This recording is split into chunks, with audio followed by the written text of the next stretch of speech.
A long time ago, a little boy called Igor lived with his mother and father in a small house which was made of wood.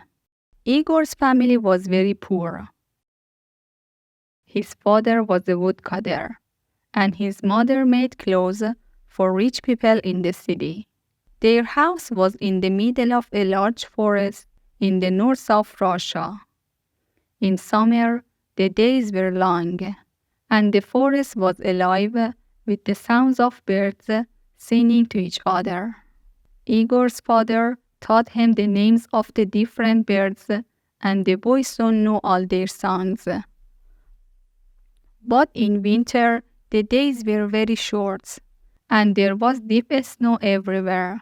The forest became quiet because the birds left to spend the winter months in warmer countries. One winter, Igor became ill. His mother made special food and drink for him, but he only got worse. The doctor from the city came to see Igor and spent some time talking with the boy and looking at him.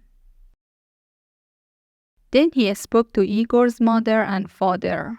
"He's very ill, but I don't know what's wrong with him. This winter, many young children all over the country are becoming ill and dying, and nobody knows why. I'm sorry, but there's nothing that I can do to help. Give him lots of good things to eat, and make sure that he gets lots of sleep." During the next few days, Igor got worse. He became more and more ill. He spent all day in bed and became bored with his toys. His father brought him little things from the forest to try to make him forget that he was ill, but he was not interested in anything. His face became white, and he didn't want to eat.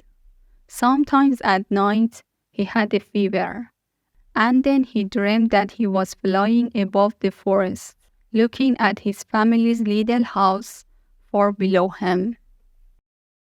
One morning, after a very bad night, Igor woke up and found his father looking at him. "Is there anything that you want?" said his father. "Yes, there is, father," said Igor. "I miss the songs of the birds. Could you catch a bird and put it in cage for me? If you put the cage above my bed, I can listen to the birds singing and remember the sounds of the forest." "Of course, little Igor," said his father, smiling. "I'll bring you your bird tomorrow." But he knew that now it was winter. There were no birds in the forest. This was the only thing that his son wanted, and he could not give it to him. "Perhaps you could make him a bird out of wood," said Igor's mother. "You could use one of those little pieces of wood that we usually burn on the fire." It was a cold, snowy day, and the forest trees were hard to cut. But all day, while he was working, Igor's father thought about how to make his son a bird out of wood. "Of course, it'll never sing," he said to himself, "but perhaps if it's very beautiful, little Igor will like it just the same." After dinner that night, he started making the bird. The first few times that he tried were no good. The finished birds were all too fat and too heavy to fly. He put them one by one on the fire and held his head in his hands. It was now the middle of the night, and outside more snow was falling. English story with Sara. Then he suddenly said to himself, "I know, the bird needs to be just 2 pieces of wood. If I cut the wood carefully, the bird can have real feathers." First, he took a piece of wood for the head, body, and tail. He began with the tail, cutting the wood into feathers with his right hand. Then with his left hand, he smoothed out the feathers. When he was happy with the tail, he took some more wood for the wings. He cut them out carefully. It all took a long time, because sometimes the feathers broke and he had to start again. But in the end, he finished it. While the sun was beginning to come up, he showed the bear to his wife. "It's beautiful," she said, "but it's not ready yet." She took a needle and some thread and carefully sewed the ends of the tail feathers and wing feathers together. Soon the feathers were all together, just like on a real bird. Then she tied a long thread to the middle of the bird's back. This way they could hang it above Igor's bed. They looked at the bird together. "Now that it's ready," said the woodcutter, "I'll take it into little Igor's room." Igor was asleep. Very quietly, the father hung the bird above the boy's bed. He stood back and looked at it. The bird turned slowly on a thread. The woodcutter went happily to his bed to rest after his long night's work. Later that morning, he went back into Igor's room.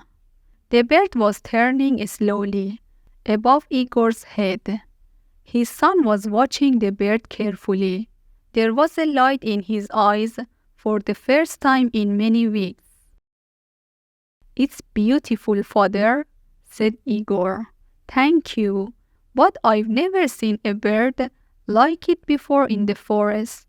What's it called?" "That's a good question. I'll find out and tell you later." The next morning, when the woodcutter went into his son's room, he found the boy sitting up in bed, trying to touch the bird. The last time that Igor sat up in bed was many weeks ago. He thought, "So what's it called, father?" the boy asked.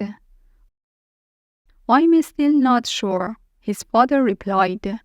That night, Igor's father went into his son's room, and he quietly made the thread a little shorter. Now the bird was hanging a little higher above Igor's head. 3 days later, he found Igor kneeling on the bed, trying to touch the bird. His hand was very near it. "How you decided on the name of my bird, father?" Igor asked. "Not yet, my son. I'll tell you later," his father replied. Again the father went at night into his son's room and put the bird a little higher. 5 days later, Igor was standing on the bed and nearly touching the bird. "Father, help me. I want to make it go round," he said. "Go on trying. It's not as high as you think," replied his father. "And when will you tell me its name?" "Very soon, my son," replied the father. 7 days later, Igor's father was cutting wood when he heard the strange sounds coming from the house. He ran quickly to his son's bedroom. Igor was jumping up and down on his bed laughing. Above his head, the bird was going round very fast. "Look, father, I touched the bird," shouted Igor happily. "Now, please tell me, what's its name?" "It's called the bird of happiness," his father replied, and his mother, standing at the door, smiled to see her young son so full of life once more.